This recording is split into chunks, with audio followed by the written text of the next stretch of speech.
We want to give the world access to a super useful technology that really has the potential to transform healthcare and in particular remote diagnostics in fascinating ways.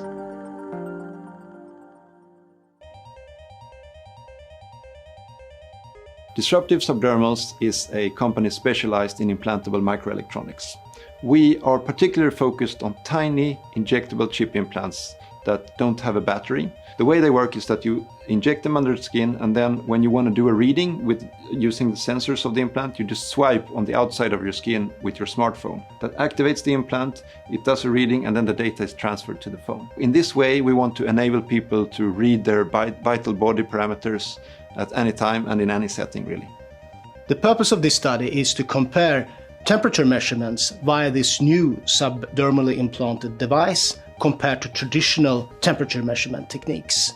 In a subdermal implant, you have a much more consistent environment, the sensor is in place and it's inside the body.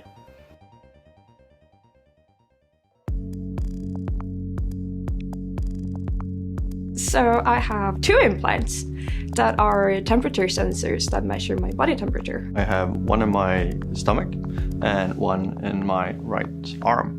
There are very small chip implants, roughly the size of a rice grain.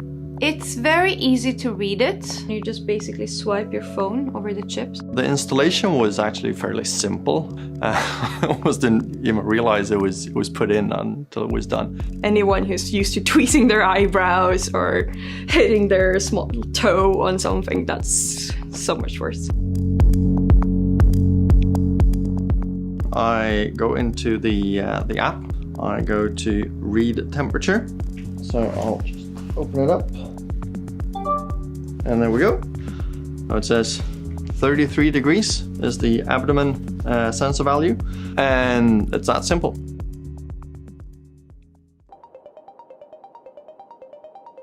This should be the way to find problems in your body and help you live longer and healthier. I wanted to be part of the study to make sure that we are moving towards a more technical and advanced society. Potential clinical applications for this type of device is home monitoring, for instance. In an outpatient clinic situation, you could use implants to have a much better surveillance of the patient. Our technology is both cheap and robust, as has a very long lifetime. We think it can be valuable for millions and millions of people. We have set the ambitious goal that we'd like to see 1 billion people implanted by the year 2030.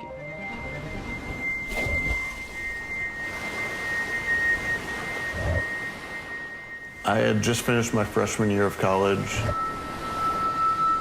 I was out in the ocean and I dove out and into a wave, something that I'd done many times before. I dove into a sandbar that had drifted in, which fractured my spine and damaged my spinal cord, and that left me as a C5 quadriplegic. I kept asking the doctors, what can I look forward to in the future? One of my doctors said, hey, we want to try this muscle stimulation device. It really sounds like it's something out of a science fiction novel, reconnecting my mind to my body.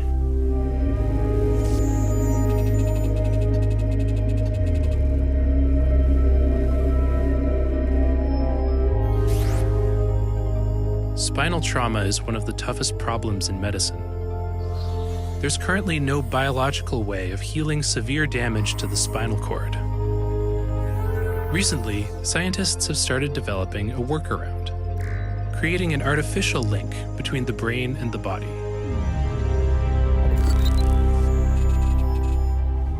My name is Gaurav Sharma. I'm the lead investigator on the NeuroLife program at Battelle.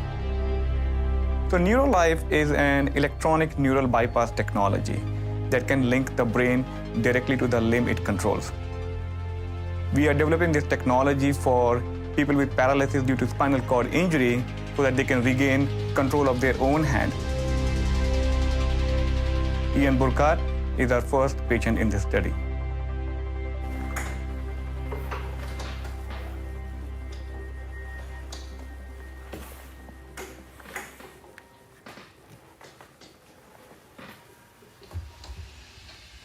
Being injured at the C5 level means that I have pretty good strength through my biceps, but I don't really have any movement below my elbows at all. I rely on other people to help me every single day. They help me get dressed, get transferred into my wheelchair, brush my hair, and then at the end of the day I also need help doing everything in reverse to get ready for bed. Independence is my #1 goal, and regaining any use of my hands will really improve my independence, so it was something I was all for.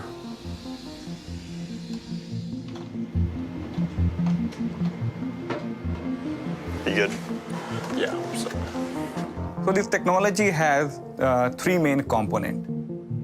The first component is a tiny chip that is surgically implanted in Ian's brain and that records Ian's brain activity as he's thinking about moving his hand. You want a little more slack? No, that's fine. It's good? Okay, cool. Yeah. The second component is a computer algorithm that decodes Ian's brain activity and interprets the movement that he's thinking about. And the last component is a wearable sleeve, which has up to 160 electrodes, which activates the individual muscles to evoke the attempted movement. You said hand open first? Hand open first, yeah. When I first started with the study, just trying to open and close my hand was extremely challenging.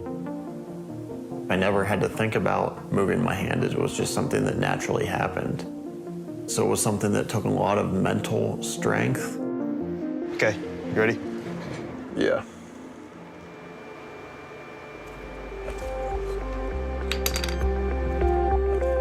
But today, with practice, I'm able to pick up an object and manipulate that around in space. I'm able to move individual fingers. I can do some complex grasps. You're looking good today. Yeah. You know, we've done everything from picking up a bottle and pouring it to playing Guitar Hero. Just being able to control more of your body that I thought I had lost forever is something that's really exciting and really promising.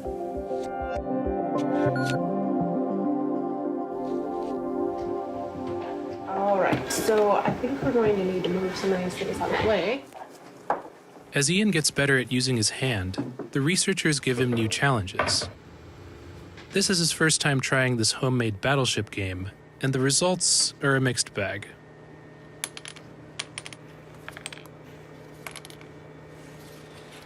Barely had That looked better, I think. Yeah, I barely had a hold of it and it okay. slipped in. That's what happens when you try a new thing, though. I think you were getting bored with everything working easily. Nice to mix things up a little bit. It's probably going to be a while before a system like NeuroLife restores anything like full functionality. But it's a first step towards a future where a broken connection between mind and body doesn't have to be permanent. For now, Batel plans to keep refining the system with Ian and other patients, in the hope of turning NeuroLife into a commercial product within a few years. The ultimate goal of this project is someone can actually take it home with them and use it for their activities of daily living. We are working very hard on the hardware side to make it portable and wearable so that Ian can in the morning wake up, put the sleeve on, and he should be good to go. If I can help move science so that in the future someone with an injury like mine, they'll be back going on with their lives in a short time, that's something that, I'll work as hard as I can for.